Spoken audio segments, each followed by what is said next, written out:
database ini. Jadi kalau misalnya kita mau buat baru, kita bisa pastikan dulu dia langsung aktif atau tidak untuk employee-nya ya. Halo Sobat Kisof, balik lagi sama gue di sini. Pada kesempatan kali ini gue akan bahas mengenai master kembali, yaitu master employee. Nah, sama-sama kita tahu bahwa Kisof ERP ini punya master employee yang nanti bisa nyambung dengan sistem payroll yang ada di Kisof ERP. Nah, kita bisa langsung masuk ke dalam programnya. Oke, kita langsung masuk ke dalam master employee-nya saja. Kita klik di sini di bagian master employee.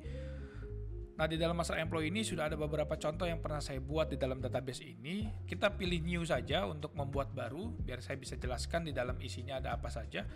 Nah, yang pertama di sini ada info 1, kemudian di sheet berikutnya sampai di bank account tersebut nanti kita perlu isi informasi yang perlu disiapkan ya. Nah, yang di bagian atas di sini ada bagian employee ID, yang dimana employee ID ini bisa kita create sendiri atau sistem yang bantu buatkan. Jadi sistem, kalau misalnya kita minta sistem untuk buatkan, kita tinggal checklist saja otomatiknya.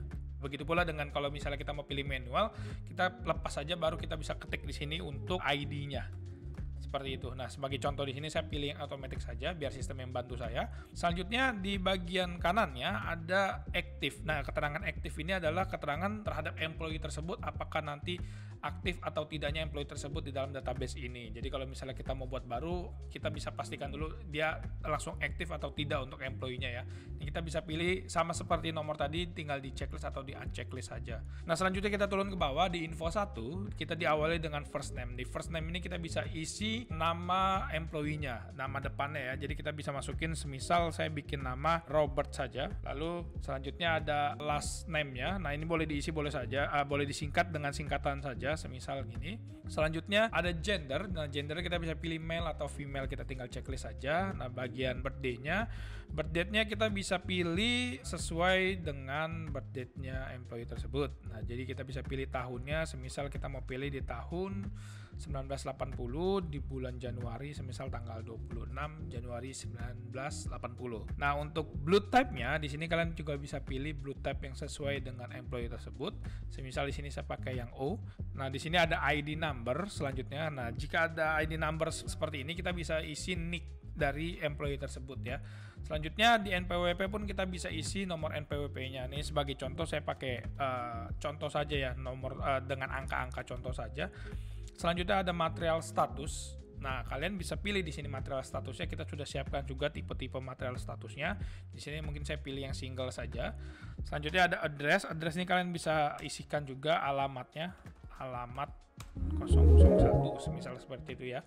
Lalu ada city terlebih dahulu, city-nya kita bisa pilih Jakarta. Selanjutnya ada country, kita bisa pilih Indonesia. Nah, untuk pon 1 dan pon 2 ini opsional juga, kalian bisa isi. Semisal cuma ada satu nomor saja, kalian bisa isi yang pon 1 saja, ini di skip yang pon 2-nya.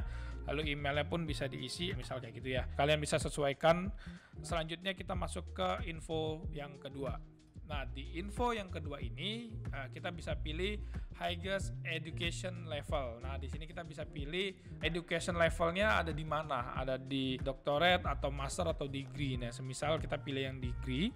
Lalu di sini last education institute, kita bisa informasikan institut terakhir employee tersebut ada di mana. Lalu selanjutnya dokumen status. Nah, apakah kita menerima dokumennya? Kalau misalnya ada dokumen yang kita terima, kita bisa pilih yes. Jadi kalau misalnya tidak ada yang kita terima dokumennya, kita bisa pilih no.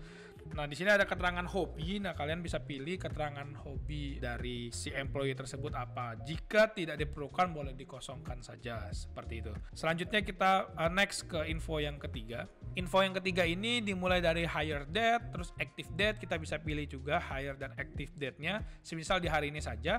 Lalu apakah employee tersebut ada yang mereferensi? Jika ada mereferensi, kita bisa pilih dari employee kita yang sudah terdaftar di dalam database kita atau di perusahaan kita ini. Semisal dia direferensikan oleh Budi Wahyudi.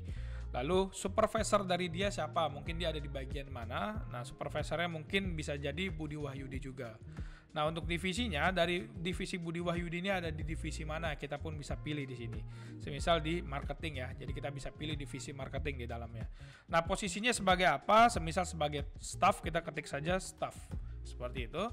Nah, di sini ada recent date. Nah, recent date ini bisa kita pilih kalau misalnya ada semisal kontrak ya di dalamnya. Tapi kalau misalnya tidak ada kontrak, kita kosongkan saja, tidak masalah, atau dibiarkan seperti ini saja.